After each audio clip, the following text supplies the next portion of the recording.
Hello दोस्तों, नमस्कार। स्वागत है आपका मोरी क्लासेस के यूट्यूब चैनल में। दोस्तों, हम एसएससी के लिए रीजनिंग का प्रैक्टिस सेट सोल्व कर रहे हैं। प्रैक्टिस सेट हमारा 15 होने वाला है। अगर दोस्तों इससे पहले वाले प्रैक्टिस सेट को अभी तक नहीं देखे हो तो उन्हें भी जाकर जरूर देखिएगा। सभी प्रैक्टिस सेट इंपॉर्टेंट है। दोस्तों, रीजनिंग के कुछ सेट वाइज प्रश्न होते हैं जो एग्जाम में बार बार पूछे जाते हैं। उस टाइप के सभी प्रश्नों को यहाँ पर शामिल किया है। तो चलिए दोस्तों शुरू करते हैं क्वेश्चन नंबर 1 से। हमें क्वेश्चन नंबर 1 कह रहा है दिए गए विकल्पों में से लुप्त संख्या ज्ञात करें। ठीक है, क्या कहा है कि दिए गए विकल्पों में से लुप्त संख्या ज्ञात करें। यानी कि हमारे पास दो आकृति है, इसमें कुछ अंक लिखे हैं और एक प्रश्नवाचक चिन्ह दिया है। यहाँ पर पूछा है कि कौन सी संख्या भरी जाएगी। तो हमें क्या करना है, जब भी इस टाइप का प्रश्न पूछा जाता है तो जैसे इस आकृति में यहाँ पर प्रश्नवाचक चिन्ह दिया है तो उसी जगह यहाँ पर 225 कैसे लिखा है ये पता करेंगे। जैसे हम पहली आकृति में पता करेंगे जिस तरीके से, उसी तरीके से हम दूसरी आकृति का भी बताएंगे। अगर दोस्तों आपको इस टाइप का प्रश्न पहले से सोल्व करते आता हो तो आप क्या करोगे, खुद से सोल्व करने का जरूर प्रयास करें। तो चलिए अब हमें क्या करना है, यहाँ पर 225 लाना है। अगर हम क्या करेंगे, 15 का वर्ग करते तो 15 का वर्ग होता है 225 और 225 यहाँ पर ही लिखा है। सेम उसी तरह से 16 का वर्ग करेंगे तो 16 का वर्ग होता है 256 और 256 ऑप्शन में नहीं है तो ये वाला तरीका तो नहीं लगा सकते। अब क्या करेंगे, देखिए हम क्या कर सकते, अगर मैं यहाँ पर 180 को, ठीक है, 180 को 12 से भाग दे देता हूँ। जैसे 12 से 180 को काटता हूँ तो 12 एकम 12 और 12 पंजे 60, 15 बार में कटा है। और इसी 15 में क्या करूँ, इस 15 को गुणा कर देता हूँ। ठीक है, इसका तो हमने भाग दिया, अब इस 15 से गुणा करेंगे तो यहाँ पर 15 गुणा 15 कितने होते हैं, 225। ठीक है, कितने हो जाते हैं, 225 और 225 यहाँ पर दिया है। यानी कि इस आकृति जैसे हमने यहाँ पर सोल्व किया है सेम इसी तरीके से यहाँ नीचे वाला ये देखते हैं। जिससे अब क्या करेंगे, हम यहाँ पर 14 का 210 में भाग दे देंगे तो 210 के बटे में क्या हो जाएगा, 14। ठीक है, जैसे हमने पहली आकृति में लिखा था। अब ये हमारा बटे में 14, इसे भाग देंगे तो 14 एकम 14, यहाँ पर 7 बचा है यानी कि 70 हुआ तो 14 पंजे 70। तो ये भी कितनी बार में कटा है, 15 बार में कटा है। अब जैसे हमने यहाँ पर 15 से गुणा किया था तो यहाँ पर भी क्या करेंगे, 16 से गुणा कर लेंगे तो 15 गुणा कितना हो गया, 16। और 16 को 15 में जब गुणा करेंगे तो 16 पंजे 80 और 80 का 0। उसके बाद हासिल का बचा अपने पास 8 और 16 एकम 16 और 8 होते हैं 24। यानी कि यहाँ पर 15 गुणे 16 करने पर हमारे पास कितना हुआ है, 240। यानी कि ये जो प्रश्नवाचक चिन्ह है यहाँ पर कितना आना चाहिए, 240। अब ऑप्शन में देखेंगे तो ऑप्शन हमारे डी में दिया है तो ऑप्शन डी हमारा सही जवाब होगा। अब दोस्तों यहाँ पर जैसे हमने पहले वाली आकृति को जैसे सोल्व किया था सेम रिलेशन से हमने उसी तरीके से दूसरी आकृति को सोल्व किया है। तो उस टाइप से हमारे पास 240 आया था तो ऑप्शन हमारा डी वाला सही जवाब होगा। ठीक है, देखिए जिस तरह से हम इस वाली आकृति में जो तरीका लगाते हैं सेम वही तरीका इस वाली आकृति में भी लगाना है। ठीक है, चलिए बढ़ते हैं क्वेश्चन नंबर 2 की ओर। अब हमें क्वेश्चन नंबर 2 दिया है, कागज की दी गई शीट को मोड़कर निम्न में से कौन सा बॉक्स नहीं बनाया जा सकता है, ये प्रश्न पूछा है। तो हमारे पास ये है, क्या है, खुला पासा है तो इसे ही हमें बंद करना है। लेकिन इसने कहा कि बंद करने पर यहाँ पर नहीं बंद हो सकता। ऐसा कौन सा पासा है जो इसे बंद करने पर नहीं होता है। ठीक है, तो जिससे आपको पता है कि इसका सबसे पहले तो हमें विपरीत पता करना है। तो जैसे 3 का विपरीत होता है 8, क्या हो जाएगा, 3 का विपरीत 8, ये आपको निकालते आता होगा। उसके बाद 6 का हो जाएगा 7। अगर नहीं भी आता तो आप एक छोड़ के एक देख लेना। जैसे 3 का क्या है 8 और 6 का है 7 और जो बचा 2 का वो क्या हो जाएगा 9। तो अभी देखिए 2 का तो विपरीत हमारा क्या हो गया 9, उसके बाद 3 का विपरीत क्या हो गया हमारा 8, उसके बाद यहाँ पर 6 का विपरीत क्या हुआ, तो 6 का विपरीत हमारा हुआ है 7। अब जब भी हमें क्या करना है, इस पासे को यानी कि बंद करना है तो देखिए जब हम बंद करते हैं तो विपरीत फलक एक साथ नहीं होती है। ठीक है, एक ही यानी कि विपरीत जो अंक है वो एक साथ नहीं दिखते हैं। ठीक है, तो यही होता है, तब भी पासा क्या होता है, बंद होता है। जिस फलक पर विपरीत एक साथ दिखेंगे वो पासा बंद नहीं होगा। अब देखिए यहाँ पर ऑप्शन ए वाले को देखेंगे तो 7 का विपरीत 6 और 6 यहाँ पर नहीं दिखा। उसके बाद 9 का विपरीत 2, वो भी नहीं दिखा। 8 का विपरीत 3 है, वो भी नहीं दिखा। मतलब इसे तो हम मोड़कर बना सकते हैं। उसके बाद ऑप्शन बी को देखेंगे तो 2 का विपरीत 9 और 9 का विपरीत 2 है, तो ये क्या है, ये दोनों एक साथ दिख रहे हैं तो इसे हम क्या करेंगे, नहीं बना सकते हैं। ठीक है, ऑप्शन हमारे बी को नहीं बना सकते हैं, तो इसीलिए ये वाला तो नहीं बनेगा। ठीक है, अब ये हमारा नहीं बना, अब हमारा यही क्या हो जाएगा, सही जवाब होगा, क्योंकि इसने बोला है कि किस बॉक्स को नहीं बना सकते हैं, तो हमारा ऑप्शन बी वाला नहीं बनेगा। लेकिन हमें ऑप्शन सी भी चेक कर लेते हैं। जैसे 7 का विपरीत 6 है, नहीं दिखा है, 3 का विपरीत 8 है, नहीं दिखा है, 9 का विपरीत 2 है, वो भी नहीं दिखा है, तो इसे तो हम बना सकते हैं। उसके बाद डी को देखेंगे तो 2 का विपरीत 9 नहीं दिखा है, 6 का विपरीत 7 वो भी नहीं दिखा है, उसके बाद 8 का विपरीत 3 है तो वो भी नहीं दिखा है, मतलब इसको भी हम क्या करेंगे, मोड़कर बना सकते हैं। लेकिन ऑप्शन बी वाले को नहीं बना सकते, और हमें पूछा था नहीं बनाया जा सकता है, तो हमारा ऑप्शन बी नहीं बनाया जा सकता, तो इसीलिए हमारा ऑप्शन बी वाला क्या होगा, सही जवाब होगा दोस्तों। ठीक है, चलिए बढ़ते हैं क्वेश्चन नंबर 3 की ओर। अब हमें क्वेश्चन नंबर 3 दिया है कि परिवहन का माल, ठीक है, और बैंक का पूछा है दोस्तों।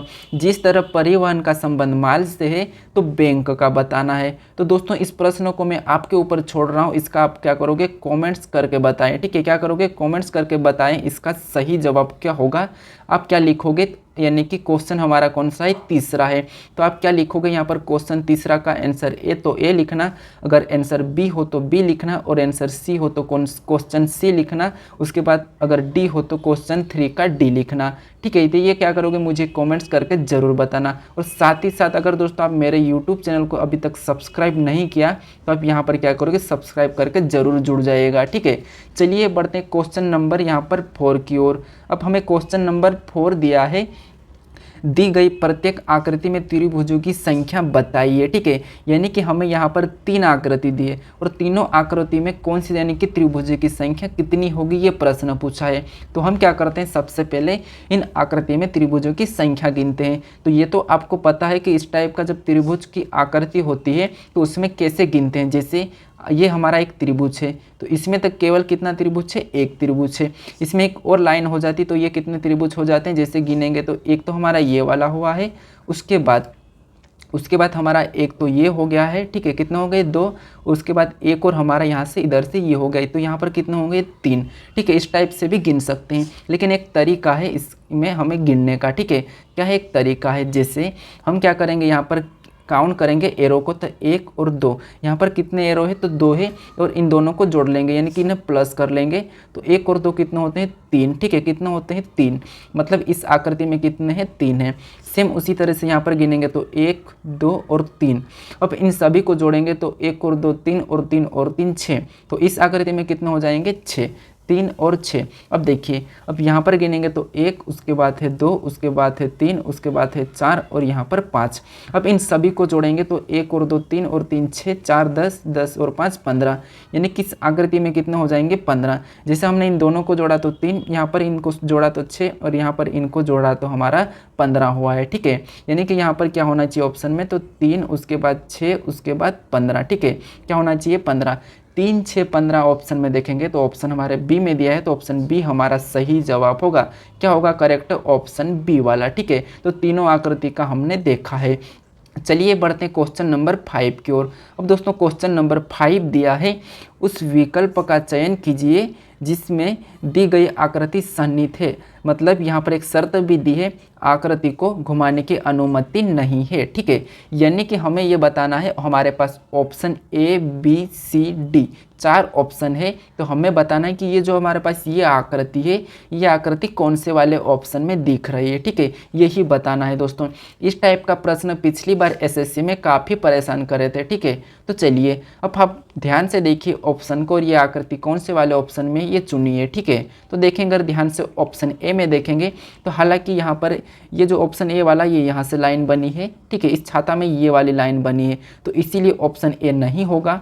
ऑप्शन हम बी की चेक करते हैं, तो ऑप्शन बी में हमारे पास ये जो एरो चल रहा है, ठीक है, ये एरो यहाँ से इस टाइप का नहीं है, यहाँ पर क्या होगा, इस टाइप का है, तो इसीलिए हमारा ये वाला भी तो नहीं होगा। ठीक है, कौन सा वाला, ऑप्शन बी भी नहीं होगा, क्योंकि यहाँ से ये यहाँ पर सीधी लाइन है। उसके बाद ऑप्शन सी को देखेंगे तो ऑप्शन सी में हमारे पास ये क्लियर जे की तरह दिख रहा है, तो ये भी हमारे पास ये भी नहीं होगा, ठीक है। अब ऑप्शन डी को देखते हैं, तो ऑप्शन डी में हमारे पास आकृति पूरी पूरी क्या बनी है, इसके जैसे ही बनी है ये वाली, ठीक है। यहाँ से ये वाली किसके जैसी, इसके जैसी हमारी ऑप्शन डी में दिखी है, ठीक है। एक बार देखिए ऑप्शन डी में आपको यहाँ पर क्लियर दिखेगी, यहाँ से ये वाली, ठीक है, ये वाली, तो ये वाली आकृति हमें दिख चुकी है, तो ऑप्शन डी में पाई गई है, ठीक है। तो ऑप्शन डी वाला हमारा क्या हो जाएगा, सही जवाब हो जाएगा, ठीक है। यानी कि ये आकृति हमारी ऑप्शन डी में सनी है, तो ऑप्शन डी हमारा सही जवाब होगा। चलिए बढ़ते हैं क्वेश्चन नंबर 6 की ओर। अब क्वेश्चन नंबर 6 दिया है कि दिए गए समीकरण को सही बनाने के लिए किन दो संख्याओं को आपस में बदलना चाहिए। यानी कि हमें यहाँ पर दिया है, इस टाइप का भी प्रश्न काफ़ी बार एसएससी में पूछा गया है, ठीक है। एक प्रश्न आपको 101% पूछा जाएगा, ठीक है। कह रहा है कि यहाँ पर इस समीकरण को सही बनाने के लिए किन दो संख्याओं को आपस में बदलना चाहिए। तो हम क्या करेंगे, सबसे पहले हमें क्या करना है, आपस में बदल के 56 यानी कि 65 आना चाहिए, ठीक है। तो देखिए सबसे पहले हम option A B C D है, तो ए से शुरू करते हैं। हमें समीकरण क्या दी है, 28 दी है, ठीक है। ये 28 गुणे में दिया है। अगर ऑप्शन ए में हमें क्या बदलना है, ऑप्शन ए में हमें 13 और 14 को बदलना, लेकिन देखिए 13 तो इस समीकरण में कहीं नहीं दिखा है, ठीक है। कहीं नहीं दिखा तो ऑप्शन ए को हम नहीं ले सकते हैं, ठीक है, क्योंकि 13 है ही नहीं, तो हम कैसे बदल सकते हैं। तो हम ऑप्शन बी को चेक करते हैं। 28 गुणे क्या दिया है, 3 दिया है, तो 3 को लिखेंगे। उसके बाद प्लस में क्या दिया है, 14, लेकिन हमें क्या करना है, इनको आपस में बदलना है, ठीक है। तो 14 की जगह क्या लिखेंगे हम, 28, ठीक है। तो 14 और 28 को आपस में बदल देंगे। तो देखिए हमारे पास 14 और 28 को बदलना है, ठीक है। तो जैसे 28 की जगह क्या लिखेंगे, देखिए ऑप्शन ए तो हमारे पास नहीं हो सकता। अब हम 14 और 28 को बदलेंगे, तो जहाँ पर जैसे यहाँ पर 28 है, तो यहाँ पर क्या करेंगे, हम 14 लिख लेंगे। उसके बाद गुणे में क्या लिखेंगे, 3, ठीक है। उसके बाद प्लस में क्या लिखेंगे, जहाँ 14 था, ठीक है, यहाँ पर हम 28 को लिखेंगे, तो जहाँ पर 28 था वहाँ पर 14, तो यहाँ पर हम लिखेंगे 28। उसके बाद माइनस 45, ठीक है, माइनस क्या हुआ 45 और भागित में हमारा 9 हो गया है, ठीक है। उसके बाद हमें इसे सोल्व करने पर 65 आना चाहिए। सबसे पहले आपको नियम पता है, भाग देते हैं, तो यहाँ पर भाग दे देंगे, तो 9 पंजे 45, ये हमारा 5 हुआ है। और उसके बाद गुणा करते हैं, तो 14 त्रिया होते हैं 42, ठीक है। कितना होता है 42, देखिए 3 चौक 12 का 2, उसके बाद हासिल का है 3 एकम 3 और 1 4, और 14 त्रिया कितना हो गए 42, बीच में चिन्ह है प्लस का, और 28 और माइनस, ठीक है, माइनस अब 5 हो गया है।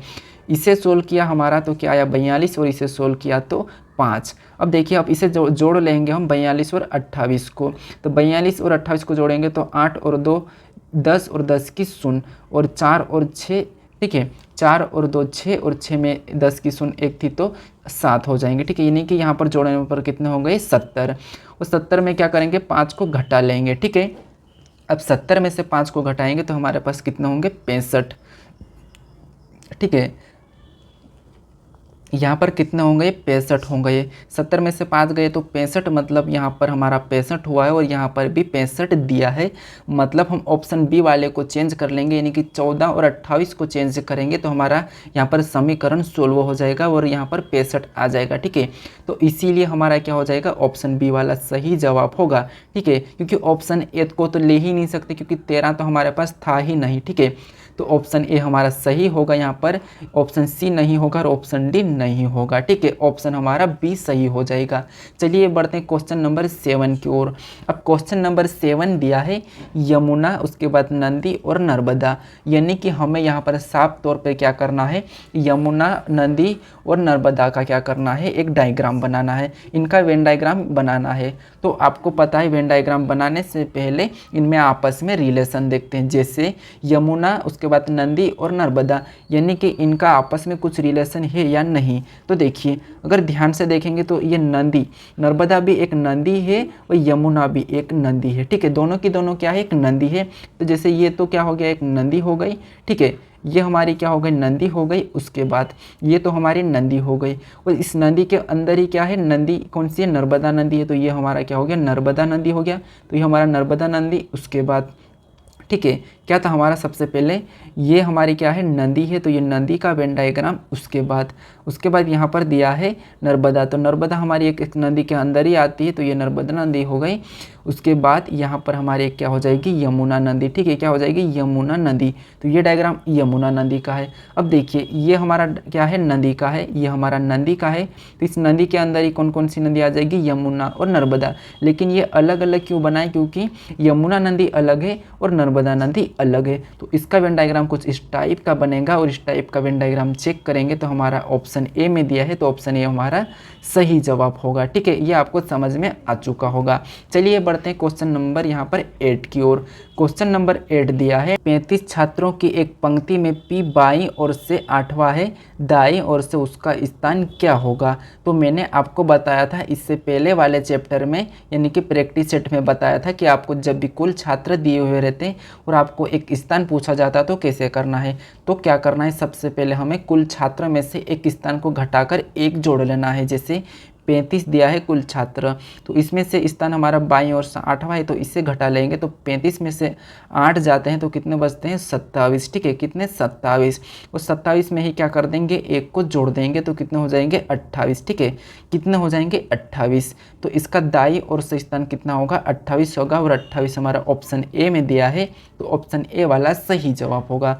अब आपको अगर वापस से कुल छात्र निकालना है तो दाएं बाएं को जोड़ के एक माइनस कर लेना है। जैसे दाएं से क्या है, बाएं से 8 है और हमारा दाएं से 28वां है, इन दोनों को जोड़ के एक माइनस करेंगे तो हमारा वापस से कुल निकल के आएगा।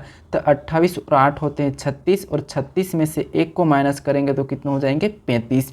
ये हमारा वापस से कुल छात्र निकल के आ चुके हैं। तो अगर आपको कुल छात्र निकालने का पूछा है तो दाएं बाएं को जोड़ के एक माइनस कर लेना है। ठीक है, तो हमारा यहाँ पर दिया था दाईं ओर से पूछा था, तो दाईं ओर से पी का स्थान 28वां होगा, यानी कि ऑप्शन ए हमारा सही जवाब होगा। चलिए बढ़ते हैं क्वेश्चन नंबर 9 की ओर। अब क्वेश्चन नंबर 9 दिया है, यदि किसी महीने का तीसरा दिन मंगलवार हो तो उस महीने का 25वां दिन कौन सा होगा। ठीक है, यानी कि हमें क्या कहा है, यदि किसी महीने का तीसरा दिन मंगलवार हो तो उस महीने का 25वां दिन कौन सा होगा। तो हमें क्या करना है, कभी भी आपको कैलेंडर के प्रश्न में किसी महीने का पूछा हो, यानी कि किसी महीने का कहा हो, तो क्या करना, उससे 3 मानना है, यानी कि 30 मानना है। ठीक है, कभी भी आपको किसी महीने का जिक्र नहीं किया हो तो क्या करना है, किसी भी महीने को हमेशा 30 ही मानना है। ठीक है, तो देखिए हमें पूछा है कि यदि किसी महीने की तीसरा दिन मंगलवार है, यानी कि 1, उसके बाद है 2, उसके बाद है 3, तो इस तारीख को क्या है, तीसरा दिन किसी महीने का, यानी कि क्या है, मंगलवार है। ठीक है, क्या है, मंगलवार। तो देखिए अब यहाँ पर क्या करेंगे, हमें 25वां दिन पूछा है, तो आपको पता है हर 7 दिन में वही दिन आता है। ठीक है, हर 7 दिन में वही दिन आता है। तो यहाँ पर अगर 3 को मंगलवार है तो 10 को भी क्या होगा, मंगलवार ही होगा। 10 के बाद 7 जोड़ेंगे तो 17 को भी मंगलवार ही होगा, और 17 में वापस से 7 को जोड़ देंगे तो 17 और 7 कितने होते हैं, 24, और 24 को भी मंगलवार ही होगा। ठीक है, 24 को भी मंगलवार ही होगा। और हमें पूछा है कि 25वां दिन, तो 24 को मंगलवार है तो 25 को कौन सा वार हो जाएगा, तो बुधवार हो जाएगा। ठीक है, कौन सा वार हो जाएगा, बुधवार, और बुधवार हमारा ऑप्शन सी में दिया है, तो ऑप्शन सी हमारा सही जवाब होगा।